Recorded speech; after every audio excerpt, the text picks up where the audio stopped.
SN college Chhota Udepur ખાતે આદિજાતિ જન ઉત્કર્ષ મહોત્સવ 2024ની ઉજવણી કરવામાં આવી હતી. Story report by Saiyad Sumra, Chhota Udepur. સૌને મારા નમસ્કાર.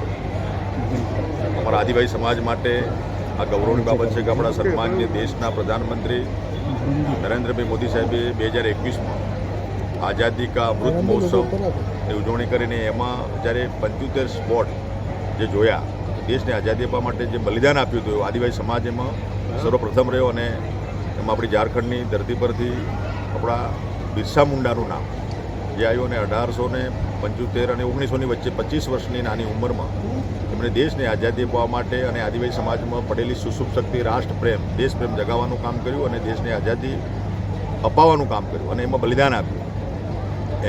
એમનું નામ અમર રહે અને એનો ઇતિહાસ, એનો જીવન સંદેશ આજની યુવા પેઢી અને આવનારી પેઢીને મળે. એના માટે 2021માં નક્કી કર્યું કે 15મી નવેમ્બર જે બિરસા મુંડા સાહેબનો જન્મદિવસ છે, એ ભગવાન શ્રી તરીકે અમે માનીએ છીએ, એમનો જન્મદિવસ છે, એને જનજાતિ ગૌરવ દિવસ તરીકે ઉજવવાનું નક્કી થયું. એના ભાગરૂપે આ વર્ષે પણ, ચાલુ વર્ષે બી જમ્મુથી આપણા સન્માન્ય દેશના પ્રધાનમંત્રી નરેન્દ્રભાઈ મોદી સાહેબે એનું પ્રસ્થાન કરાવડાયું. અને આ ગુજરાતમાં આપણા મૃદુ અને મક્કમ મુખ્યમંત્રી શ્રી ભૂપેન્દ્રભાઈ પટેલ સાહેબના નેતૃત્વમાં ડાંગથી આપણી શરૂઆત કરી 15 નવેમ્બરથી અને એ રથયાત્રા કાઢી.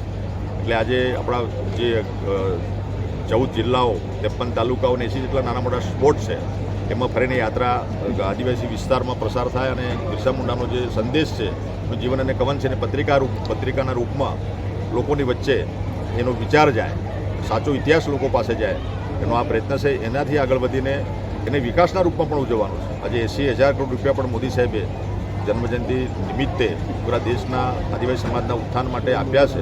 ગુજરાત સરકાર પણ એમાં ઉમેરો કરીને આપણા તમામ ક્ષેત્રે, શિક્ષણ હોય, આરોગ્ય હોય, રોડ, રસ્તા, પાણી, વીજળી, તમામ જે ખૂટતી કડી છે આદિવાસી વિસ્તારની, એને પૂર્ણ કરવાની વાત. અને સાથે સાથે શિક્ષણમાં આપણા વિદ્યાર્થીઓ એ આ 10-15 વર્ષે જે આમૂલચૂલ પરિવર્તન આવ્યું છે, દરેક ક્ષેત્રમાં આપણા વિદ્યાર્થીઓ આગળ વધી રહ્યા છે.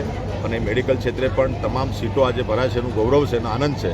અને ફ્રી સિપ કાર્ડ પણ આપણા પૂરા દેશમાં માત્ર ગુજરાત પ્રાંત એવું છે કે આપણું રાજસ્થાન છે, આ બાજુ મધ્યપ્રદેશ છે, કે આ બાજુ મહારાષ્ટ્ર છે, કોઈ જગ્યાએ ફ્રી સિપ કાર્ડ આપવામાં આવતું નથી. માત્ર મોદી સાહેબની આ જે ઉદારતા છે, એના માટે હું જેટલો આભાર માનું એટલો ઓછો છે.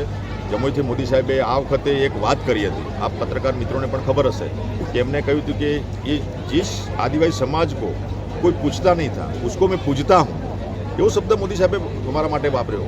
અને અમારી જે વિરાસત છે, ગૌરવ છે, શૌર્ય છે, અસ્મિતા છે, એને ઉજાગર કરવાનું કામ એ બિરસા મુંડા હોય, મોતીલાલ તેજાવત હોય, માનગઢની ધરતી પરથી ગોવિંદ ગુરુ હોય, એ તમામ ક્ષેત્રોને જાગૃત કરીને આદિવાસી સમાજની જે વીરતા અને શૌર્ય જે છે, ઇતિહાસ જે ભૂલાવી દેવામાં આવ્યો હતો, એને ફરીથી જાગૃત કરવાનું, આ પુનઃજાગરણનું જે કામ નરેન્દ્રભાઈ મોદી સાહેબે જે કર્યું છે, એમના અમે આભારી છીએ. અને આ તબક્કે તમામ ક્ષેત્રે જે ટ્રાઇબલ વિભાગનો અને ટ્રાઇબલ જે એરિયા છે, એનો વિકાસ થઈ રહ્યો છે. માં motor driving, safe and sure driving. Driving એ શોખ સાથે આપની મોટી જવાબદારી પણ છે.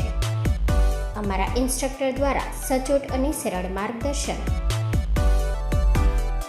આપની રોજની તાલીમની માહિતી મેળવીને શું અધુરાશ છે એના ઉપર પૂરું ફોકસ કરાય છે.